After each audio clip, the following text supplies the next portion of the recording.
अभी जो family man जो है, मनोज बाजपेयी साहब, जी, how is it working with him? Because ये उनकी भी शायद ये पहली वेब सीरीज थी और काफी हट के जो जिस जॉनर, हालांकि उन्होंने बहुत से जॉनर में काम किया है, बट दैट रोल अगर हम देखें, it was really tailor made for him. और आप दोनों की जो जुगलबंदी है, मतलब चाहे वो ऑफिस में हो या इवन एक अगर सीन इतनी इंटेंस हो के हॉस्पिटल पे अटैक हो रहा है, आप दोनों चल रहे हो गन लेके, वहां पे भी जो आपकी एक केमिस्ट्री होती है एक सीनियर और उनके जूनियर ऑफिसर में, या फिर जब आप कभी भी वो वड़ा पाव खाते हो रोड पे, इट्स अ ग्रेट केमिस्ट्री। आपकी ये ट्यूनिंग शुरुआत से थी उनके साथ, या was it because also you had two fantastic directors also? तो ये केमिस्ट्री जो है आप दोनों की, आपकी और मनोज बाजपेयी साहब की, ये तो थोड़ा इसके बारे में बताइए। मनोज सर के साथ में असल में जो हमारी केमिस्ट्री थी, वो उसके अंदर मनोज सर का बहुत बड़ा हाथ है क्योंकि मैं अगर मतलब मैं पहली बार मनोज बाजपेयी के सामने जा रहा हूँ, दी मनोज बाजपेयी, तो बंदा वैसे ही फट जाता है पूरी तरह से, बंदे की फट जाती है बट जब मैं सेट पर पहुंचा, उन्होंने मुझे इतना कंफर्टेबल फील कराया। और हम एक फिल्म पहले करने वाले थे साथ में, तो उस वक्त कुछ अच्छा। 2-3 बार हमारी मुलाकात हुई थी, तब भी बहुत अच्छी हमारी बातचीत हुई थी और उन्होंने एक छोटा सा वर्कशॉप भी कंडक्ट किया था। पर उसके बाद फिर कई साल गुजर गए, हमारी मुलाकात नहीं हुई। लेकिन जब मैं वापस मिला तो वो ऐसे मिले जैसे बीच में कोई साल गए ही नहीं। मतलब हम थोड़े दिन पहले ही हमारी मुलाकात हुई थी और फिर से वो ऐसे था जैसे कि हम मतलब अभी मिले हैं। और उन्होंने मुझे बहुत कंफर्टेबल कर दिया। और जब हमने शूट करना स्टार्ट किया, तो वो मनोज बाजपेयी मेरे लिए रहे ही नहीं, वो श्रीकांत तिवारी बन गए थे। तो वो मेरे लिए बहुत आसान हो गया। और वो आसान उन्होंने मुझे मतलब उनकी वजह से हुआ।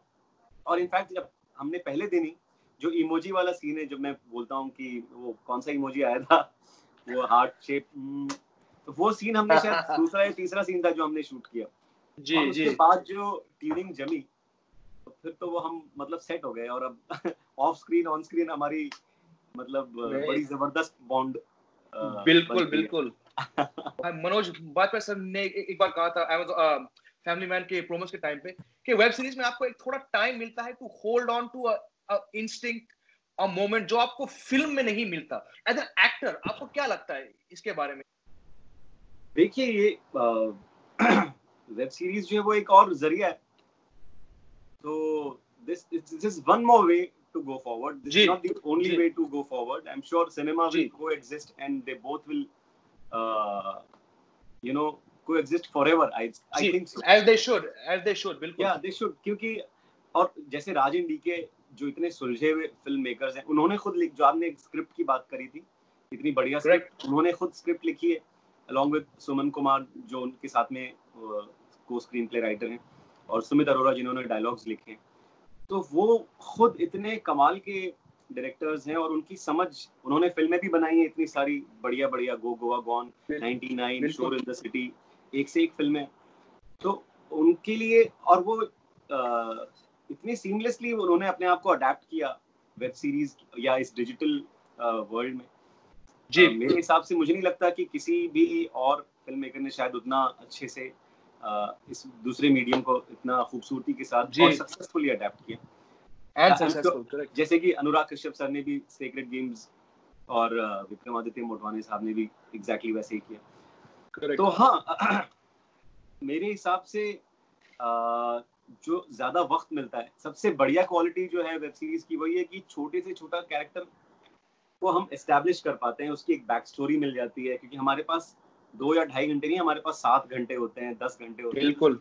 तो उसमें हम पूरी तरह से हम एक्सप्लोर कर पाते हैं हर एक्टर को, अपना क्या कहते हैं उसको, हर वो जो होता है ना कि जब महफिल जो मुशायरा होता है तो सबके आगे क्षमा रखी जाती है सबका वक्त आता है, तो हमें बिल्कुल हर एक्टर के सामने एक क्षमा रखी जाती है और उससे पूरी तरह से अपने शेर कहने का मौका मिलता है। बिल्कुल। तो वो वेब सीरीज वैसे ही है और मैं बहुत खुश हूँ कि, और बहुत again I feel that I am really fortunate कि मुझे 2 इतनी खूबसूरत वेब सीरीज मिली। मेरा पहला जो मतलब मेरी एंट्री हुई डिजिटल वर्ल्ड में, वो द फैमिली मैन के साथ हुई, और उसके बाद असुर जो बहुत ही खूबसूरत सीरीज है। दोनों ही काफी सक्सेसफुल रही और मैं दोनों का हिस्सा हूँ, तो मैं बहुत खुशनसीब मानता हूँ अपने आप को और दुआ करता हूँ कि आगे और अच्छी ऐसे ही अच्छे प्रोजेक्ट्स मिले।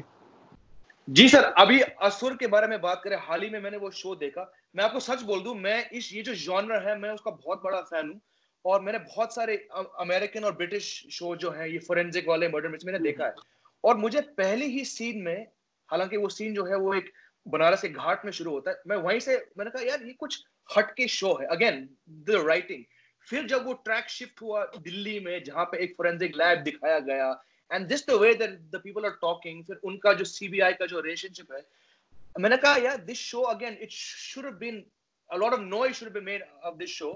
I'm sure there are various reasons, but again a fantastic role for you. और खास बात ये है कि अगेन आप लाइक फैमिली मैन, आप जब भी स्क्रीन पे आते हो तो व्यूअर का यार अच्छा ये आ गई, कुछ तक कुछ तो ये छोड़ के जाएंगे। अब मैं दो चीज आपके सामने रखूंगा। एक तो जब भी आपका कैरेक्टर गाली देता है, वो गाली की तरह बाहर नहीं आता, वो एक बहुत ही नेचुरल सीन है। चाहे वो अपनी वाइफ के साथ घर पे है और फोन पे, यार इस बंदे को यही टाइम पे वो मर्डर करता है, या तो जब वो कहीं तालाब से गाड़ी निकल रही है और ये बहुत बड़ा, फिर आप रोकते हैं और वो देखते हैं अपने कॉलीग की तरह, या फिर वो अरे यार थैंक यू सो मच। जब वो एक ऑफिस, जब वो कहीं एक पुरानी ऑफिस में से फाइल निकाल रहे हैं और सामने वाला बंदा जो जो ऑफिसर है वो धूल झाड़ रहा है, आप कहते हो हाँ हाँ हाँ झाड़ तो हम पे। मतलब 3-4 अलग कॉन्ट्रास्टिंग डायलॉग्स में इतना फीलिंग बाहर निकाला। It is obviously a full credit to you as an actor and again the writing. तो how is that experience been working on, to my mind, a very very fine show, a very underrated show Asur? Thank you so much. वैसे तो in fact लोगों ने बहुत पसंद किया है, जबकि वूट इतना ज्यादा पॉपुलर ऐप नहीं रहा है, मतलब ओटीटी प्लेटफॉर्म जो है वो नेटफ्लिक्स या अमेजोन जितना अभी बड़ा नहीं हुआ है। इसके बावजूद जब लोगों ने उसे इतने बड़े पैमाने पर देखा, हम खुद काफी सरप्राइज थे कि यार ये तो इतना कैसे अब तक। आई एम स्टिल, आज सुबह मुझे एक और मैसेज आया, असुर, किसी ने असुर देखा और उन्होंने मुझे मैसेज किया, तो मैं बहुत actually I am very pleasantly surprised to get a response like on this scale, on such a massive scale. पर हाँ, अगर वो किसी और बड़े प्लेटफॉर्म पे होती शायद क्या होता पता नहीं, शायद। बट ऑलरेडी मतलब वो टॉप 5 जितने भी जब बनती है जो टॉप 5 की लिस्ट, तो उसमें असुर का नाम हमेशा शामिल किया जाता है अभी से ऑलरेडी। तो बिल्कुल बिल्कुल। खैर, बट असुर एक कमाल। इनफैक्ट मैंने पूरा एक दिन लिया था ये डिसाइड करने के लिए कि मैं ये करूं या नहीं करूं, क्योंकि थोड़ा मुझे ऐसा लग रहा था कि यार फैमिली मैन में भी कॉप टाइप का कैरेक्टर है, ये भी कॉप टाइप का कैरेक्टर है, शुड आई डू इट और शुड तो मैंने, बट फिर मैंने डिसीजन लिया और अच्छा हुआ जो मैंने ये डिसीजन लिया कि मैं ये शो करूंगा। बिल्कुल बिल्कुल। मुझे लगा कि दोनों की दुनिया अलग है, दोनों किरदार ऊपर से थोड़े थोड़े सिमिलर लगते होंगे, बट वो अंदर से काफी अलग है। जेके तलपड़े जो है वो थोड़ा सा लेड बैक और वो थोड़ा सा स्ट्रीट स्मार्ट, थोड़ा मस्ती वाला बंदा है। Lolark Dubey is a little dedicated officer, और उसकी यहाँ पर वो फैमिली मैन है। उसकी वाइफ है जो प्रेग्नेंट है। तो वो जो चीजें थी ना, वो जो दूसरे लेयर्स थे, वो मुझे लगा कि ये मुझे इनको छोड़ना नहीं चाहिए और इनको जाने नहीं देना चाहिए। और जब मैं डायरेक्टर साहब से मिला, ओनी सेन, वो मुझे बहुत सुलझे हुए इंसान लगे, और जब साथ में शूट किया तो वो उतने प्यारे भी लगे। वो इतना क्यूट बंदा है ना कि मैं मतलब उनके साथ हर फिल्म या हर सीरीज या हर जो भी वो काम करे उसका हिस्सा होना चाहता हूँ। बहुत ही जबरदस्त फिल्म मेकर है। कुछ होते हैं जो जिनकी स्क्रिप्ट पे पकड़ होती है और वो बाकी डीओपी पे छोड़ देते हैं कि यार तू इधर देख ले, तू वो कर ले। कुछ होते हैं जो सिर्फ फ्रेम बनाने में लगे रहते हैं, जिनका स्क्रिप्ट पे या स्क्रिप्ट राइटर तो इनके साथ में वो कर ले। बट ये जो है ना, ये कंप्लीट पैकेज है ओनी सेन साहब, जिनकी स्क्रिप्ट पे भी उतनी ही तगड़ी पकड़ है, जिनका टेक्निकली भी वो उतने ही साउंड है, और परफॉर्मेंसेस एक्सट्रैक्ट करने में भी वो बहुत जबरदस्त है।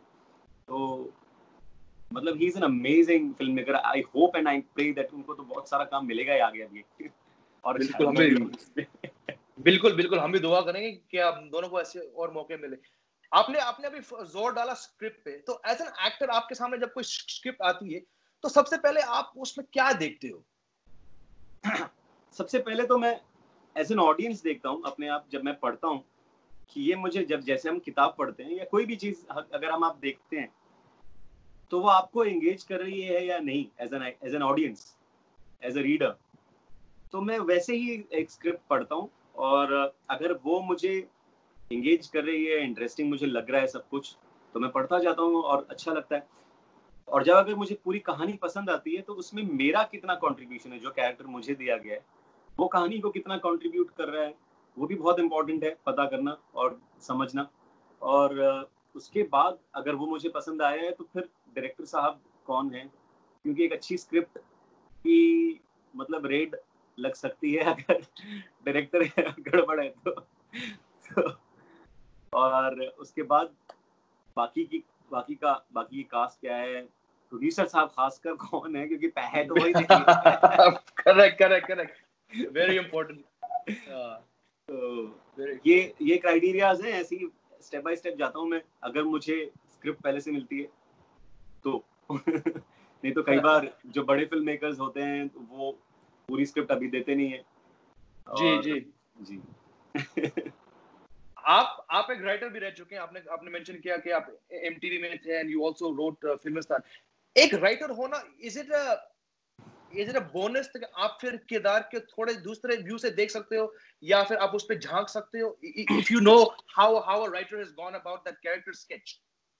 मेरे हिसाब से तो बहुत बड़ा बोनस है ये, अगर आप राइटर भी हैं, एक एक्टर हैं और अगर आप उसमें आप लिख भी सकते हैं तो इनफैक्ट आप अपने लिए कुछ चीजें उसमें अपनी तरफ से लेयर्स ऐड कर सकते हैं, अपने हिसाब से कुछ चीजें सजेस्ट कर सकते हैं। और मेरे ख्याल से एक्टर में उतना तो वो हर एक्टर में उतनी क्षमता होती है और हर कोई इम्प्रोवाइज तो करता ही है, पर हाँ एक एज अ राइटर आपके पास एक हथियार है वो अगर आप लेखक हैं तो।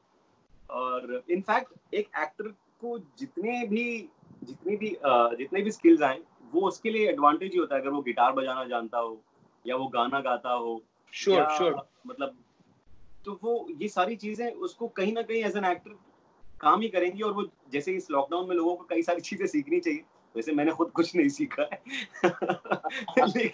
लेकिन इससे आप एज एन एक्टर इवॉल्व भी होंगे, आप एज एन एक्टर ग्रो करेंगे, जितनी चीजें आप खाली समय में सीखेंगे, चाहे वो एक अलग भाषा ही क्यों ना हो, वो तो बहुत और ज्यादा बड़ा एडवांटेज है कि एक अलग लैंग्वेज आपके लिए पूरा खुल जाएगा। अगर आप मराठी सीख लें तो आप मराठी सिनेमा में भी काम कर सकते हैं। रेंज बिल्कुल यस, एज अ राइटर मैं यही कहूंगा कि मुझे तो बहुत फायदा हुआ है मेरे राइटर होने का। और मैं चाहूंगा एक्चुअली सभी एक्टर्स को जो नहीं लिखते हैं या जिन्होंने अभी तक एक्सप्लोर नहीं किया, क्योंकि मैंने भी बहुत लेट, मुझे पता ही नहीं था, मेरे एक दोस्त ने कुछ लिखने के लिए कहा था कि ट्रांसलेट करने के लिए कहा था कुछ डॉक्यूमेंट्री, कुछ डिस्कवरी चैनल के लिए, तो मैंने उसे जब ट्रांसलेट किया तो उसने बोला यार तू तो अच्छा लिखता है। मुझे समझ में नहीं आया था कि एक ट्रांसलेशन में उसको क्या नजर आ गया। तो तब जाके मैंने लिखना शुरू किया, तो मैं तो ये भी नहीं जानता था कि मैं लिख सकता हूँ। तो आप लोग भी जो एक्टर्स हैं जो अगर ये देख रहे हैं तो मैं उनको बोलूंगा, रिक्वेस्ट करूंगा कि आप लोग कुछ लिखिए, और लिखना आपके लिए बहुत फायदेमंद साबित होगा। इनफैक्ट सिल्वेस्टर स्टैलोन साहब को तो सब जानते ही हैं, जब वो काफी शुरुआत में जब वो स्ट्रगल कर रहे थे तो उन्होंने खुद अपने लिए स्क्रिप्ट लिखी रॉकी, और इतनी कमाल की स्क्रिप्ट, और उनकी एक ही कंडीशन थी कि वो इस फिल्म में टाइटल रोल प्ले करेंगे, तभी वो उन्होंने स्टूडियो को वो स्क्रिप्ट दी। बिल्कुल, तो आप और उनको ऑस्कर मिला उसके लिए, स्क्रिप्ट बना सकते हैं। हाँ, ऑस्कर मिला। आप भी अपने लिए स्क्रिप्ट बनाइए, लिखिए, लिखना तो बहुत बड़ा हथियार बन जाएगा आपका। बिल्कुल, keep entertaining us, keep giving us reason to watch cinema and web shows. Stay safe. Thank you so much. Thank you for taking. Thank you.